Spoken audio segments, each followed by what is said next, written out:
Anupama serial की daily update जानने के लिए आप हमारे चैनल को सब्सक्राइब कर लें, वीडियो को लाइक शेयर कमेंट करें एंड प्लीज हाइप का बटन भी जरूर दबा दें। तो चलिए फटाफट से स्टार्टिंग करते हैं। आज के एपिसोड की शुरुआत में हम देखते हैं बापूजी और अनुपमा अर्जुन के घर के अंदर घुसने की प्लानिंग करते हैं। अनुपमा कहती है, बापूजी अपना ध्यान रखिएगा, अगर वो टीना आ गई तो किसी तरह मुझे इशारा कर दीजिए। बापूजी कहते हैं, मैं ऐसा करूंगा। वो बिल्ली की तरह आवाज निकालने लग जाते हैं। अनुपमा कहती है, बापूजी ये क्या कर रहे हैं? आपकी आवाज बिल्ली की तरह नहीं बल्कि कौवे की तरह लग रही है। ये कहकर अनुपमा हंसने लग जाती है और कहती है, बापूजी मैं चलती हूँ। बापूजी अनुपमा को रोकते हैं और थैंक यू कहते हैं। आगे हम देखते हैं अर्जुन ऑटो लेता है और उसके साथ ही रविंदर के दोस्त भी बैठ जाते हैं। अर्जुन उनको कहता है, अरे अंकल ये क्या कर रहे हो आप? रविंदर का दोस्त कहता है, बेटा हम थोड़े मजबूर हैं, हम लेट हो रहे हैं, थोड़ा आगे छोड़ देना। अर्जुन कहता है, मैं लेट हो रहा हूँ वरना। रविंदर का दोस्त कहता है, वरना क्या तू सिर फोड़ देगा? रविंदर का दोस्त ऑटो वाले को कहता है, तू चल बेटा, हमारी मंजिल भी वहीं पर है जहाँ इसको जाना है। अर्जुन कहता है, आपको कैसे पता मैं कहाँ जा रहा हूँ? तभी रविंदर के दोस्त हंसने लग जाते हैं। वो कहते हैं, बेटा बुढ़ापे में नजर कमजोर हो गई है मगर कान अभी भी सलामत हैं। जब तू इस ऑटो वाले को कह रहा था हमने सुन लिया था।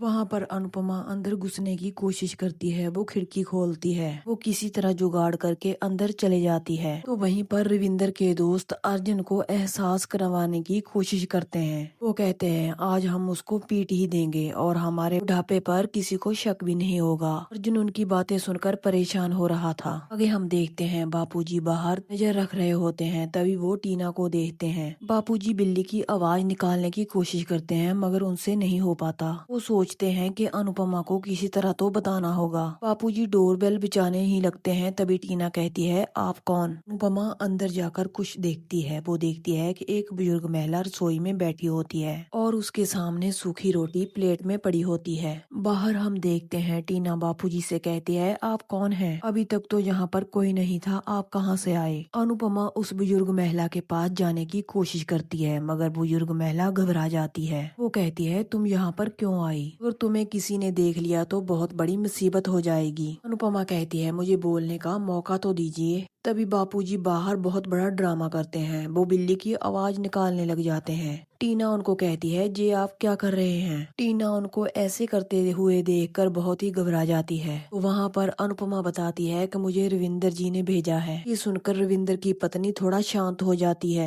अनुपमा एक कागज निकालती है और कहती है कि ये कविता आपके लिए खुद अपने हाथों से लिखकर भेजी है। अनुपमा कहती है, ये कविता भी श्री राम जी और माँ सीता की है और हालात भी उनके जैसे हैं। टीना दरवाजा खोलती है और अंदर चले जाती है। बापूजी लगातार बिल्ली की आवाजें निकालते रहते हैं। टीना अंदर जाती है और कहती है, इस बुढ़े ने तो दिमाग खराब कर दिया। टीना आवाज लगाती है, ए बुढ़िया पानी लेकर आओ। रविंदर की पत्नी बेहद घबरा जाती है और अनुपमा को कहती है, तुम यहाँ से चले जाओ। अनुपमा कहती है, आंटी जी मत घबराओ, बस आप ये समझो कि श्री राम जी की वानर सेना आपको यहाँ से ले जाने के लिए आ गई है। बस आप किसी को कुछ भी मत बताइएगा। बाहर बापूजी भगवान से प्रार्थना करते हैं, कहीं मेरी बेटी फंस न जाए। और अनुपमा वहीं किचन में छुप जाती है। टीना आकर कहती है, ए बुढ़िया तुझे सुनाई नहीं देता? कब से मैं पानी पानी की आवाज लगा रही हूँ। टीना रोटी को देखती है और कहती है, ये क्या, अभी तक तुमने इस थाली को सजा कर रखा हुआ है। अगर तुमने रोटी का एक टुकड़ा भी वेस्ट किया तो मुझसे बुरा कोई नहीं होगा। जल्दी कर रसोई साफ कर और ड्राइंग रूम भी साफ करने के लिए पड़ा है। टीना पानी की बोतल लेती है और वहाँ से चले जाती है। अनुपमा बाहर आती है और रविंदर की पत्नी को कहती है, आप घबराइए मत, हम सब आपके साथ है। टीना फिर से वापस आ जाती है। अनुपमा फिर से छुप जाती है। टीना कहती है, क्या बात है बुढ़िया, कुछ तो गड़बड़ है। रविंदर की पत्नी कुछ कहने की कोशिश करती है मगर कुछ कह नहीं पाती। टीना कहती है, क्या बात है, क्या मैं कर रही हो? उसकी बातें सुनकर अनुपमा को बेहद गुस्सा आ रहा होता है और मन ही मन सोच रही होती है, ये तो बेचारी डर के मारे बोल भी नहीं पा रही। ऐसा करती हूँ, मैं ही सामने चले जाती हूँ। अगले ही पल अनुपमा सोचती है, अगर मैं सामने चले गई तो ये पुलिस बुला लेगी। टीना रविंदर की पत्नी को कहती है, अगर तू नहीं बोली तो मैं तेरी जान ले लूंगी। रविंदर की पत्नी घबराते हुए झूठ बोलती है। वो कहती है प्लास्टिक का चमचा टूट गया था। टीना पागलों की तरह हरकतें करने लग जाती है। वो बर्तन इधर उधर फेंकने लग जाती है। वो कहती है तुमने मेरा इतना महंगा चमचा तोड़ दिया, काम की ना काज की। अनुपमा मन में सोचती है। वो कहती है कि अगर तेरी ये बदतमीजी सूत समेत ना मोड़ दी तो मेरा नाम भी अनुपमा नहीं है। टीना अपनी सास को कहती है चलो अब काम पे लगो। ये कहकर वो वहाँ से चले जाती है और रविंदर की पत्नी रोने लग जाती है और बापूजी बाहर अनुपमा का इंतजार कर रहे होते हैं। टीना खिड़की में से बापूजी को खड़े हुए देख लेती है। वो बाहर आती है और कहती है आप अभी तक यहीं पर हो, यहाँ पर क्या करने आए हो? बापूजी कहते हैं अरे नहीं बेटा, मैं तो ऐसे ही। टीना फोन निकालती है और कहती है मैं अभी पुलिस को फोन करती हूँ। बापूजी कहते हैं मैं चोर नहीं हूँ। टीना बापूजी को वहाँ से बाहर निकाल देती है।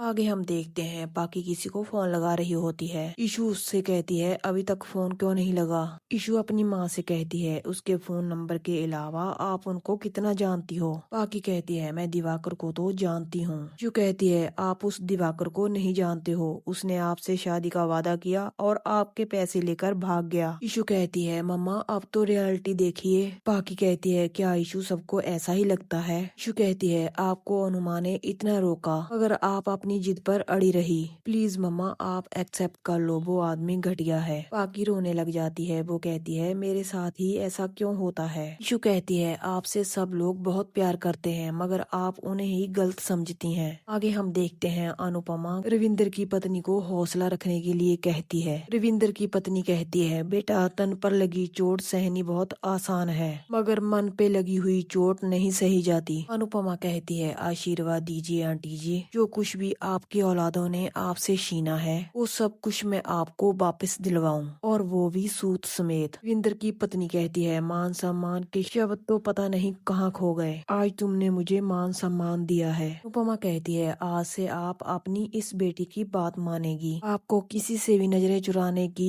जरूरत नहीं है। नजरें तो उन औलादों को चुरानी चाहिए जो अपने माँ बाप को नौकर समझते हैं। अनुपमा कहती है देखना एक दिन इनके कर्म लौट कर आएंगे, इनकी औलादें भी इनके साथ ऐसा ही करेंगी जैसा वो आपके साथ कर रहे हैं। रविंदर की पत्नी कहती है हमने इनकी बात सुनकर बहुत बड़ी गलती की। अनुपमा कहती है कोई बात नहीं आंटी जी, हर गलती सुधारी जाएगी और हर चीज आपको वापस मिलेगी, चाहे वो संपत्ति हो चाहे वो सम्मान। तभी बापूजी भी खिड़की पर आ जाते हैं। बापूजी उनको भरोसा दिलाते हैं। वो कहते हैं अब आपके साथ अच्छा ही होगा, अभी तो आपके लिए एक सरप्राइज है। बापूजी वीडियो कॉल पर रविंदर की पत्नी से बात करवाते हैं। वो दोनों एक दूसरे से बात कर कर रोने लग जाते हैं। रविंदर अपनी पत्नी से कहता है तुमने अनुपमा और हसमुख की बात सुननी है, जैसा वो कहते हैं वैसा ही करना है। बात करके वो फोन को काट देते हैं और हसमुख कहते हैं कि चलो अनुपमा बेटी अब हम चलते हैं। अनुपमा कहती है अभी नहीं बापूजी, आंटी जी की नालायक बहू कहकर गई है घर का सारा काम करना है मगर मैं इन बुजुर्गों को काम नहीं करने दूंगी, मैं खुद काम करूंगी। रविंदर की पत्नी कहती है नहीं नहीं बेटा मैं तुझे ये नहीं करने दूंगी। अगर अनुपमा कहाँ मानने वाली, वो घर का सारा काम करने लग जाती है। यहीं पर इस एपिसोड का एंड हो जाता है। आज का एपिसोड आपको कैसा लगा कमेंट करके जरूर बताएं और चैनल को सब्सक्राइब जरूर कर लें, वीडियो को लाइक कर दें, साथ ही हाइप का बटन भी जरूर दबा दें ताकि आपको हर रोज अनुपमा सीरियल की अपडेट मिलती रहे। तो मिलते हैं ऐसे ही नेक्स्ट एपिसोड की अपडेट के साथ।